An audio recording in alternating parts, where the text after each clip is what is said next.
রফিক নামের একটি ছেলে রাতের বেলা কবরস্থানে ঘোরাঘুরি করত ভূতের দেখা পাওয়ার জন্য। কিন্তু অনেক দিন ঘোরাঘুরি করেও সে কোনো ভূতের দেখা পায় না। রফিক প্রতি রাতের মতো আজকেও কবরস্থানে গেল ভূতের দেখা পাওয়ার জন্য। রফিক এদিক সেদিক ঘুরতে লাগলো। আজ রাতেও কি ভূতের দেখা পাবো না? রোজ রাতে ভূত খোঁজা আর ভালো লাগছে না।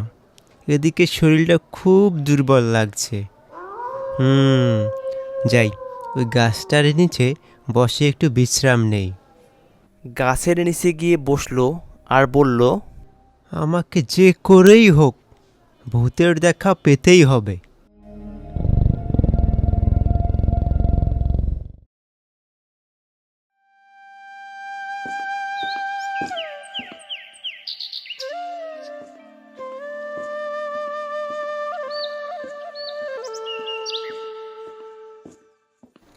এই যে এতক্ষণে বাড়ি ফিরতে মন চাইলো, বলি সারাটা রাত ছিলি কোথায়? আবার সেই ভূত খুঁজতে গিয়ে কবরস্থানে ঘোরা হচ্ছে বুঝি? আরে মা তুমি বুঝতে পারছো না। ভূত রাজ্যের কোনো এক শক্তি আমি ঠিক একদিন খুঁজে বের করব। দেখো, তখন আমাদের সব দুঃখ মুছে যাবে। তোর বাবা চলে যাবার পর থেকে আমরা যে কঠিন অভাবে পড়েছি, তুই তো সব জানিস বাবা। আমি শক্তি টক্তি কিছুই জানি না বাপু। আজকালের মধ্যে তুই একটা কাজ জগিয়ে বাড়িতে ফিরবি। এসব কথা শুনে ঘর থেকে বেরিয়ে রাস্তায় হাঁটতে লাগলো রফিক। তখন কয়েকজনের মুখে শুনতে পেল, আরে আর বলো না, পাশের গ্রামের ওই বাঁশবাগানে যে ভূতের উপদ্রব শুরু হয়েছে, ওদিক দিয়ে যাওয়াই যাচ্ছে না। দিনের বেলায় মানুষকে যে ভয় দেখাচ্ছে, রাতে তো আরও বেশি। সে কি গো সত্যি? আমাকে তো আবার ওই পথ ধরে রোজ বাড়ি ফিরতে হয়। এক দিন তো সন্ধ্যাও পেরিয়ে যায়। এই তুই নিজের কানে শুনেছিস তো? তাহলে আর বলছি কি, পরশু আমাদের সতেন মাস্টার বাড়ি ফেরার সময় কোনো এক গাছ থেকে আত্মার হাসির শব্দ শুনেছে। এসব শুনে রফিক মনে মনে বলতে লাগলো, তাহলে এই সুযোগ, ওই বাঁশবাগানে আজ রাতেই যেতে হচ্ছে। কিছু নিয়েই আমি বাড়ি ফিরব। হ্যাঁ। তারপর রাতে রফিক গেল ওই বাঁশবাগানে আর বলল, না, এ যাত্রায় আমাকে কিছু একটা নিয়ে বাড়ি ফিরতেই হবে। ও ভূতরাজ, আমার ওপর একটু দয়া করো। রফিক অনেক আকুতি মিনতি করার পরেও কোনো ভূতের দেখা পেল না। তখন রফিক ঢিল মারতে লাগলো, তবুও কোনো কাজ হলো না। হঠাৎ রফিক দেখতে পেল ছোট্ট একটি বক্স। বক্সটা হাতে নিয়ে বলল, কি হলো এটা? এই বক্সটা হাতে নিতেই কেমন সব কিছু চুপ হয়ে গেল। হ্যাঁ, এই বক্সটা নিয়েই বাড়ি যাই। এই বলে রফিক হাঁটতে শুরু করলো। অনেকক্ষণ হাঁটার পর রফিক বলে উঠল, ওই ওই তো বাড়ির রাস্তা দেখা যাচ্ছে। হঠাৎ রফিক একটা শব্দ শুনতে পেল। ফেলে দে, ওই বক্স ফেলে দে, তা না হলে অনেক বড় ক্ষতি হয়ে যাবে। এসব শুনে রফিক বলল, না, কিছুতেই দেব না। এটা আমি সাথে নিয়ে যাব। আমি কতদিন থেকে ভূত খুঁজে বেড়াচ্ছি, এই কবরস্থান ওই কবরস্থান।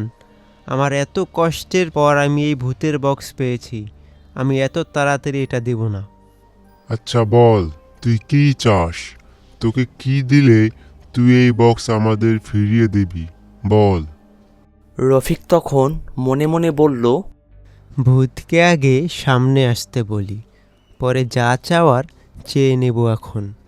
হে ভূতরাজ, আমার সামনে আসো, আমায় দেখা দাও। কতদিন থেকে ঘুরি ফিরি আপনার দেখা পাওয়ার জন্য। আমার সামনে আসো।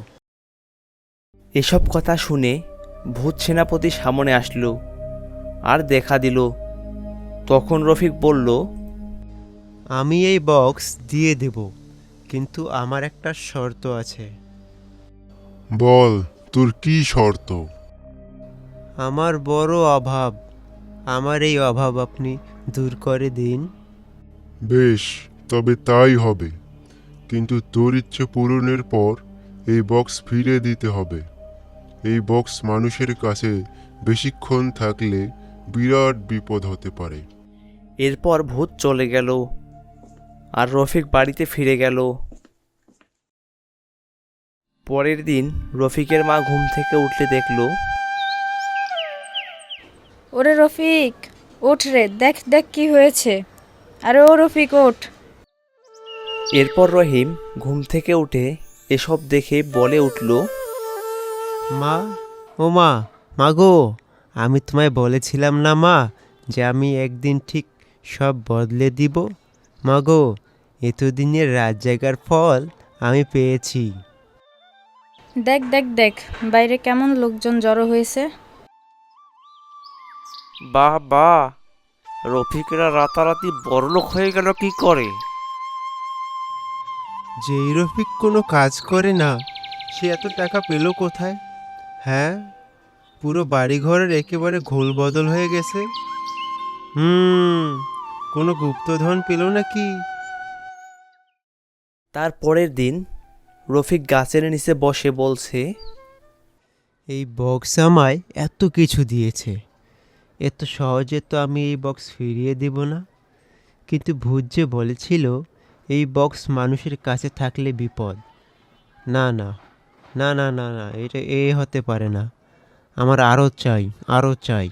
এত বছর অপেক্ষা করেছি, এই বক্স আমি কিছুতেই দেব না।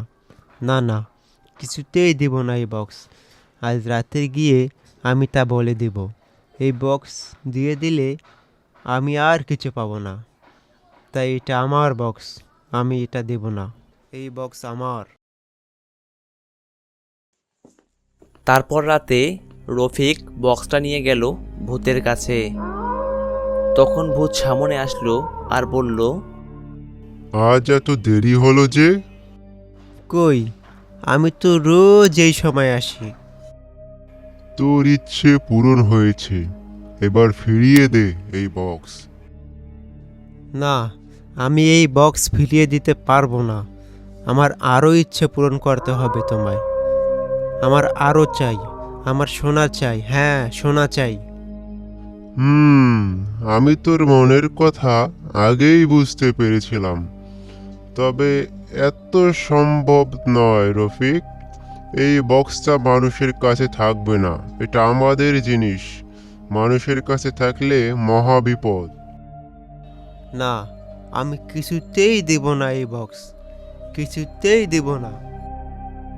তখন ভূত রফিককে ধরে নিয়ে যাবে তাদের আস্তানায়। রফিক তখন বলবে, তোমরা তোমরা আমায় এখানে আনলে কেন?